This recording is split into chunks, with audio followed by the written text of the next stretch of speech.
the principal editor at lacartita.com and the principal writer for it, but there are quite a few of us in this game. My point here is that as I get to do more of these lives, I'll introduce myself sporadically. For those who don't know me, I've been writing for a long time, analyzing political events with respect to U.S.-Mexico relations primarily, but always with an eye to the political class of the United States. So that's my focus. My background is in artificial intelligence and linguistics, and I talk about those topics openly as well. And today we're going to talk about the Trump Anchorage meeting with Putin. So what happened in that meeting is pretty shocking in that it was so ceremonially insignificant. So the meeting was behind closed doors. No press was allowed. No interview questions were addressed during the joint press conference between the two presidents. And so that made for anticlimactic, very orchestrated ceremonial approach between the US and Russia. Is it a positive result that the two main nuclear powers of the world, maybe two of the three, because China has to be included, is it a positive gain for the world? Absolutely. That they have relations at some level? Absolutely. We have had too much aggression between the two states over the past 10 years, and under both Democratic and Republican administrations. And so to have any type of approach is a net gain for the world. But for Ukraine specifically, I don't think there was much to say. I think the humanitarian crisis there will continue. The meat grinder that has become of that poor nation is kind of a given now. And so in this meeting, not much was exchanged, not much was said of substance. And so when you think about the Trump-Putin dynamic, I do think that we are in a scenario where there's not much that we can do more than has already been done to make Russia withdraw from the Ukraine. I think this recent meeting has emboldened them, certainly. It's emboldened them to the point where they think simultaneously as the meeting is happening, it's okay to conduct bombings on civilian targets. Now, we have to take all of the media reports with a grain of salt because many of them are oriented towards sensationalism.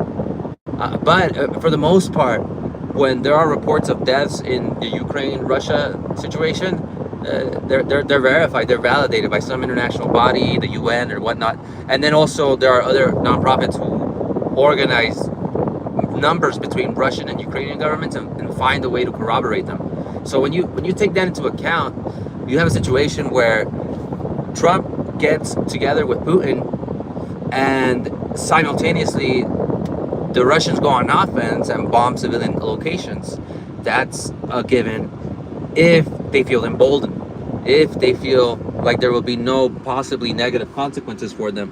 So I think that's one of the reasons that we should be mindful of this US-Russia relationship, because potentially you have a scenario where individuals will no longer fear any of the usual toolbox solutions that the U.S. can implement with respect to sanctions, with respect to punitive actions that they may take at the banking, and then soft military actions that they tend to take, like supporting Ukraine and advising soldiers to be more deadly when it comes to Russian engagements. So if that's not on the table, then there's not much to maintain Russia from doing what they did while the meeting was taking place in Anchorage, which was bomb several civilian-filled locations. Leaked reports from the meeting, they weren't very particularly important, but the seating arrangement, the numbers of government officials was left behind, according to, I believe, NPR. There was a series of documents that sketched out where the individual leaders sat and which which dinners were served at the time. And so that was one of the interesting dynamics of the meeting, where you had POTUS directly in front of Putin. The foreign minister, Sergei Lavrov, was present. Marco Rubio is his homologue. And so you had a kind of like a careless management of documents relating to that meeting. Overall, 7 documents not intended for public view were left in a hotel room, and they promptly made their way back into the media. So the people of Anchorage themselves weren't too keen on the visit, right? So Russia is interesting.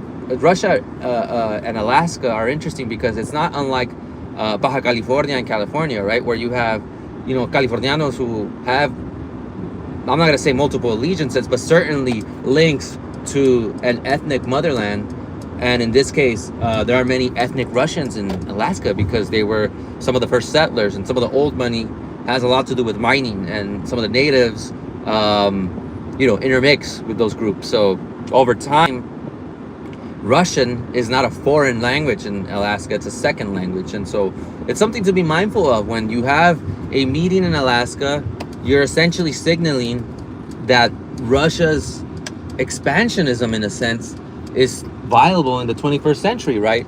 For the right price, for the right negotiation, there will be increased Russian access to this territory because, one, it has all the creature comforts that Russia likes to look at when they place an armed group in their territory, right? In any territory, which is, one, a large amount of ethnic Russians who they can call for civilian support and cultural support, and two, a large amount of minerals and resources that they can exploit in the market. And so if you have a friendly government in the US, that's not beyond the possible anymore.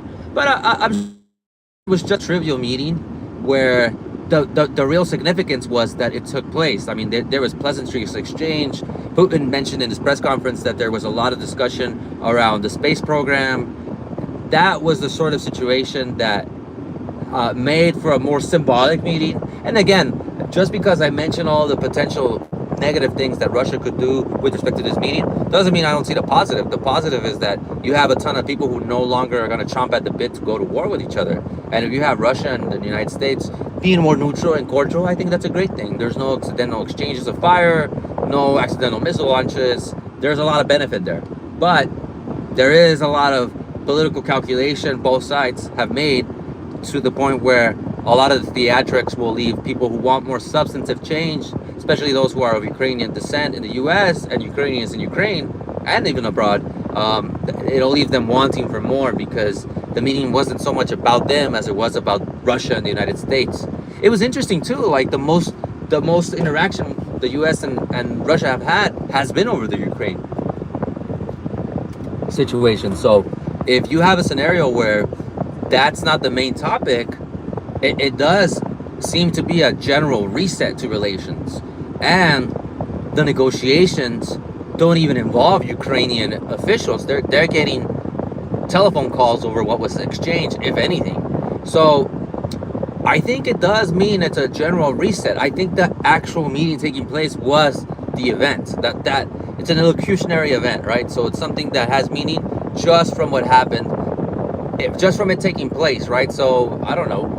There's also the fact that there's a warrant, an ICC warrant for Vladimir Putin relating to war crimes, specifically war crimes pertaining to children, since many children have been displaced, subsequently integrated into like the Russian foster system, and as a consequence have led to all sorts of questionable arrangements between foster parents and Ukrainian children. I'm not sure whether it's international, but certainly Russians have taken possession of these children, and it's one of the many crimes that have been alleged in these ICC warrants. So as we process these engagements between the US and Russia, some of the issues around Putin are still pretty horrendous. I mean, if true, right? So I believe the ICC is a impartial body. I believe that in war, many travesties take place. And I do believe that they have some evidence making it state policy to engage in this manner with children. And I think that's what's most frightening about this Russia-Trump-Putin situation, where some of the war crimes that he's engaged in are being essentially whitewashed with this U.S.-Russia relations reset. Because it is a reset. Just to meet with him, Trump is essentially saying international law does not apply in the United States. Therefore, I am not obligated to arrest him. all other countries, Putin stepped there and they're has to do something about him, which is why he doesn't fly to France or to the UK or to Germany. These are governments with respectable militaries who can eventually exercise justice, and I think that is something to take into account when you see something like the Russia military, the U.S. Russia military reset that we're seeing. They're essentially saying, "Hey, ICC can go take a hike. We don't care about the warrant. Well, all we care about is our ability to engage with a potentially friendly economic partner for potentially complementary interests." But I don't think the U.S. and Russia have very many interests in common. I mean, they're opposed in every sense and have been historically. So it's definitely a big reset for this meeting to take place. It's the first in, I think, 10 years, 11 years between the Russian and U.S. government. And for it to come at this time when Putin was fairly weak is basically a lifeline to his administration. I mean, some people were speculating that Trump would have eventually arrested him during the Anchorage visit, but I doubted it. I mean, that would set off a military skirmish of unprecedented tension, right? Like, Russia has its ability to wage war, and that would be about as direct of an affront as you can make, right? But certainly, international law called for that arrest. So it's interesting. Some things are not being handled the way international law has been designed, and the irony of it is that it was designed by the U.S. in the post-war German context. So if individuals are observing this and kind of surprised about it, then you shouldn't be. I mean, I think it's just a political calculation that was made about Putin's potential viability as an ally to the Trump administration, and maybe there are favors being exchanged. You know, there's a lot of mutual weaknesses that can be covered between the two governments, leadership in particular. Maybe not the governments themselves per se, but certainly the leadership, right? For instance, with the Epstein files, Trump had a lot of difficulty gaining legitimacy in the American press, and so the Anchorage story just kind of washed it away, right? And Putin obviously is worried about sanctions and sees that there's a media-related effort that he could be a part of for Trump, and thinks maybe this is the type of calculation that I want to make favorable for Trump. And so, and then also he's worried about oil prices. So certainly if the U.S. says something to Saudi Arabia, they can definitely make the Russian economy scream more than they have already through sanctions. I mean, I think sanctions have hit its limit, but at this point, it still is a viable, very viable solution to weakening the ability for Russian elites to use money, move money, and relatively and restricts their movements, right? So imagine if Bill Gates was restricted to just the United States, he would go crazy, right? Because he's a international person in every sense of the world, right? And of the word, right? He's he runs a multinational corporation. He has interest abroad. He has many different foundries associated with Microsoft. Not foundries, sorry, but facilities for sure, and data centers. And so you can't do this if you're limited to just the United States. So if you're a Russian business person and you have these sanctions from OLAC, the organization in charge of enforcement of sanctions enforcement, OSAC, sorry. Yeah, they're in a bind. So Russian elites are looking for a lifeline. Trump appears to have given it to them on the surface, but we'll see whether these are lifted over the next few days. I haven't seen anything significant since the Anchorage meeting on Friday. But yeah, I just wanted to chime in, mention all the different factors that are being calculated by these individuals. That Anchorage meeting was interesting because, like I mentioned, there was leaked documents, and then also the luncheon was canceled. So it's interesting to see that because no agreement could be reached, I think Trump genuinely thought that if he reset U.S.-Russia relations, he could get a Ukrainian pause in action and violence.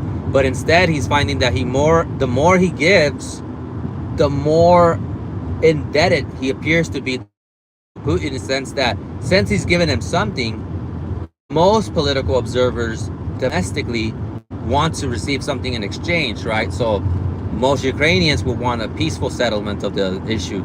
Most Russians would likely want that. Those abroad would want that as well because their movements are restricted. Their access to banking is restricted, and many of them have properties. And this makes it difficult for them to conduct their day-to-day affairs. And I think if the Russians get any more leverage over the U.S., Trump isn't going to have much else to give, right? He already gave him a meeting. He already gave him the red carpet, the footage, and Putin's going back home to his domestic stakeholders and saying, hey, we did it. And he briefed them. Basically, he got on a plane to Russia, organized a cabinet meeting, and then started going point by point, reviewing everything they talked about in the informal discussion. So he's definitely gained control of his domestic political situation in a way that Trump has not. And so with every single small and large victory that he receives, he becomes a more difficult person to negotiate with. Many people thought that if they just kept the territorial dispute limited to the Donbass region, then they would be able to to Crimea, they would be able to reset the war terms, the war terms. So in other words, by being able to make Crimea Russian, since it was already so heavily Russian populated, Russia would stop brutalizing the Ukrainians and would stop the war in general. That hasn't been the case, man. They've only escalated it. They've been emboldened by the North Korean mercenaries or troops, allied troops that have arrived. They've been emboldened by their own mercenaries. They've been emboldened by the fact that they've had a U.S.-Russia relationship, and so reset. And so I think Putin's actually getting worse in that sense. He's becoming more powerful and easy and less easy to negotiate with. So that may have been why the luncheon was canceled, because that's something I haven't seen talked about in the press. That sounds like in those conversations you would expect the Trump administration to broach the topic, right? Because that's what most people are talking about. So they're going to address the most important visible thing they can gain.